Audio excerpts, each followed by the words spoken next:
안녕하세요. 돈 세는 공부가 돈 버는 TV 이천희망TV 이천희입니다. 오늘은 얼마 전에 하나금융그룹 백세행복연구센터에서 조사에서 발표한 대한민국 퇴직자들이 사는 법 중에 금태족의 노후자금 마련 비결에 대해서 말씀을 드리겠습니다. 먼저 금태족의 정의부터 살펴보겠습니다. 퇴직자들 가운데 노후자금이 충분하다고 스스로 평가한 사람들을 금태족이라고 이야기합니다. 이 조사는 1000명을 대상으로 조사를 했는데요. 그 중에 8.2%가 스스로를 금태족이라고 답을 했습니다. 이 조사는 하나금융그룹 백년행복연구센터에서 실시를 했고요. 2019년 11월에서 12월 사이에 조사를 했습니다. 서울이나 수도권 5대 광역시 거주자로 생애 주된 직장에서 물러났으며 국민연금 수급 이전인 50대 이상 퇴직자 1000명을 대상으로 조사를 했습니다.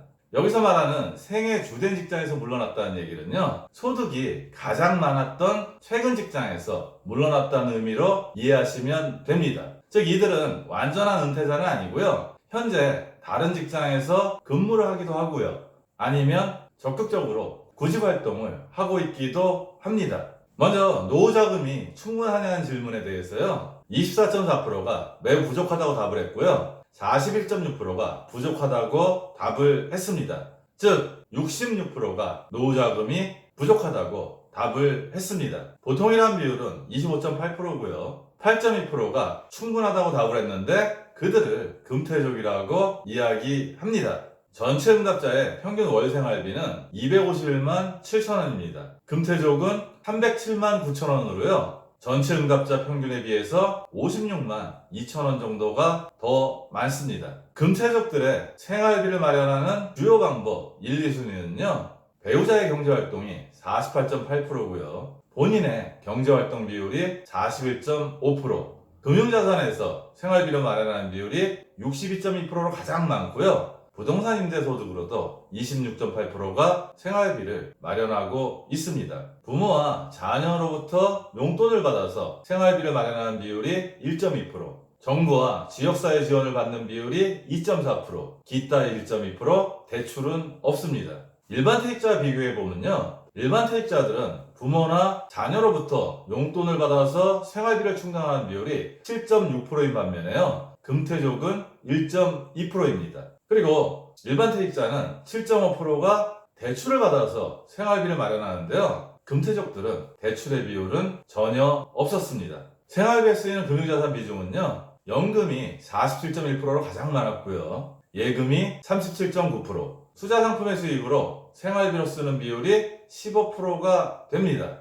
그러면 이 방송의 주제인 금태족의 노후자금 마련 비결에 대해서 살펴보겠습니다. 첫 번째 비결은요, 연금에 일찍 가입해서 노후준비 완성 시기를 앞당겨라 입니다. 이 비결에서는요, 노후준비를 언제부터 시작했냐가 상당히 중요합니다. 35세 이전에 노후준비한 비율이요, 금태족은 34.1%인 반면에 일반 퇴직자는 15.6%밖에 되지 않았습니다. 노후준비를 전혀 한 적이 없다는 비율은요, 금태족이 6.1%인 반면에 일반 퇴직자는 21.7%나 됐습니다. 이 설문조사가 의미하는 바는요, 35세 이전에 가능한 빠른 시기에 은퇴 준비를 시작하는 게 금태족이 되는 첫 번째 비결이라는 이야기입니다. 두 번째 비결은요, 투자 금융자산을 활용한다 입니다. 이 설문에서는요, 투자 지식과 정보 보유에 대한 자신감을 살펴봤습니다. 투자 지식과 정보 보유에 대한 자신감이 충분하다고 답한 비율이요, 금태족은 25.6%인 반면에요, 일반 퇴직자는 7%밖에 되지 않았습니다. 반대로 부족하다고 생각하는 응답 비율은 금태족이 15.9%밖에 되지 않는 반면에 일반 퇴직자는 49.1%로 2명 중에 1명은 투자 지식과 정보 보유에 대한 자신감이 상당히 부족하다고 보시면 됩니다. 즉, 금태족이 되는 두 번째 비결은요, 투자 지식과 정보 보유에 대한 자신감이 충분하다는 것, 즉 투자 지식과 정보를 잘 활용해서 노후자산을 잘 모았다고 보시면 됩니다. 세 번째 비결은요, 지속적으로 정보를 수집하고 자금을 운용하라 입니다. 보통 금태족의 정보 획득 수단은요, 금융회사의 투자 설명회나 상품 설명회에 자주 참석해서 정보를 얻는 겁니다. 두 번째는요, 재테크를 잘하는 지인으로부터 수시로 투자에 대한 정보를 얻고 있습니다. 인터넷 검색을 통해서요, 필요한 정보를 획득하고요, 관심 있는 재테크 책을 읽으면서 투자 지식을 기르고 있었습니다. 요즘은 아무래도 인터넷 검색이나 재테크 책보다는 유튜브에서 정보를 얻으시는 분들이 더 많을 거라고 생각을 합니다. 제 고객분 중에 강남에 자산가분이 계신데요. 이분은 가만히 계셔도 금융회사에서 좋은 상품이 나오면 항상 제안을 받습니다. 저를 통해서 그 상품에 대한 검증을 받으시는데요. 그 상품들을 살펴보면 아직 시중에서 유행하기 이전에 초기 상품인 경우가 상당히 많습니다. 즉, 금태족들도 그러한 루트를 통해서 투자 지식을 얻고 정보를 보유해서 자산을 잘 불린다고 보시면 됩니다. 자산관리 전문가와 상당한 경험자 비중을 살펴보면요, 금태족은 45.1%로 2명 중에 1명이 자산관리 전문가를 잘 활용하고 있었고요, 일반 퇴직자는 27.1%로 4명 중에 1명 정도만 자산관리 전문가를 이용하고 있었습니다. 주된 상담 내용은 보험이나 은퇴자산운용, 세금관리, 상속 및 증여, 부동산관리 등이었습니다. 금태족이 되기 위한 세 번째 비결은요, 지속적으로 정보를 수집하고 자산관리 전문가를 잘 활용해서 본인이 가진 자산을 잘 불린다고 보시면 됩니다. 네 번째 비결은요, 내 집 마련으로 주거 안정성과 비상노후 재원을 동시에 확보하라 입니다. 자가주택 보유 비중이요, 금태족은 92.7%로 대부분 자가주택을 보유했습니다. 일반 퇴직자도 74%나 되기 때문에요, 전체 국민 보유율보다는 일반 퇴직자나 금태족 모두 상당히 자가주택 비중이 높습니다. 물론 이들이 대부분 50대라는 걸 감안하면 그 비중이 높을 수밖에 없긴 합니다. 주택 보유자의 생애 첫 주택 마련 시기가 중요한데요, 30세 미만이 17.1%, 30에서 34세가 28.9%, 35세에서 39세가 26.3%로요, 40세 이하의 생애 첫 주택을 마련한 비율이 70%나 됐습니다. 이들이 50대이기 때문에요, 지금의 2030 세대와 비교하면 상당히 생애 첫 주택 마련을 하는 부담은 적었을 거라고 생각을 합니다. 대부분 이렇게 첫 번째 주택을 마련하고요, 주택을 키워나가고 다른 자산을 불려나가면서 금태족이 돼갔다고 보시면 됩니다. 하지만 요즘 2030 세대에는 40세 이하의 내 집 마련하기가 서울이나 수도권에서는 상당히 만만치 않기 때문에요, 생애 첫 주택 마련 시기가 이 비율보다는 늦어질 수밖에 없다고 봅니다.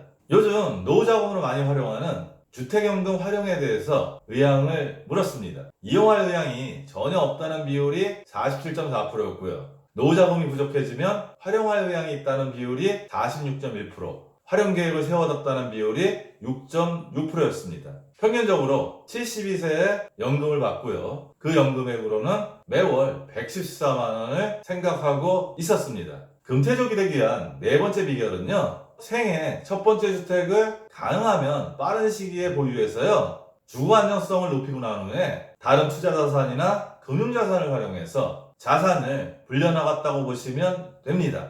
금태족이 되기 위한 마지막 비결은요, 부동산에서 현금 흐름을 만들자입니다. 아까 조사 결과를 보면요, 자가주택 비율도 상당히 높았는데요, 주택 이외에 부동산 보유 비율도 상당히 높습니다. 금태족은 72%가 자가주택 이외에 부동산을 보유했고요, 일반 퇴직자는 37%가 주택 이외에 부동산을 보유했습니다. 보유 부동산의 종류를 보면요, 주택이 47.6%고요, 상가가 13.4%입니다. 오피스텔은 12.2%고요, 토지는 25.6%입니다.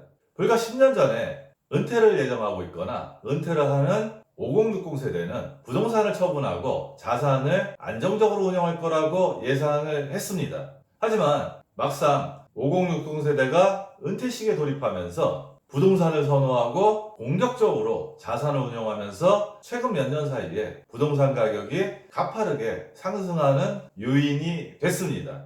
이 설문조사 결과를 보거나요, 저번에 제가 방송한 한국의 부자들의 내용을 살펴보면요, 부동산으로 자산을 불리는 데 성공한 자산가들이나 금태족들이 그 학습 경험으로 인해서 여전히 부동산에 관심을 많이 가지고 있다고 보실 수 있습니다. 금태족이 되기 위한 다섯 번째 비결은요, 자가주택 이외에 부동산 자산을 보유해서요, 거기에서 현금 흐름을 창출하는 겁니다. 이 설문조사는요, 은퇴하신 분들을 대상으로 한 게 아니고 생애 주된 직장에서 퇴직을 하신 분들, 그분들이 일을 안 하시는 게 아니고요, 현재 다른 직장을 다니거나 다른 직장을 구하기 위해서 적극적으로 취업 활동을 하시고 있습니다. 100세 시대 행복연구센터에서 이 리포트, 즉 이 설문조사 결과를 통해서 하고 싶었던 이야기는요, 생애 주된 직장에서 퇴직을 하고 공적연금을 받는 62세에서 65세 사이에 소득이 줄어드는 기간 동안 어떻게 준비를 잘해서 그 위기의 시간을 잘 넘길 수 있는지 그 부분을 이야기하고 싶었다고 생각을 합니다. 오늘 이 방송을 보시고요, 생애 주된 직장에서 퇴직을 하면 첫 번째, 소득이 준다. 두 번째, 공적연금을 받기까지 줄어든 소득 기간 대체할 어떤 대비책이 필요하다. 이 부분을 한번 생각해 보시고 대책은 어떻게 세울까? 그런 생각을 해보신 것만으로도 의미가 있다고 생각을 합니다. 오늘 내용도 도움이 되었으면 좋겠고요. 오늘도 행복한 돈 관리 되세요.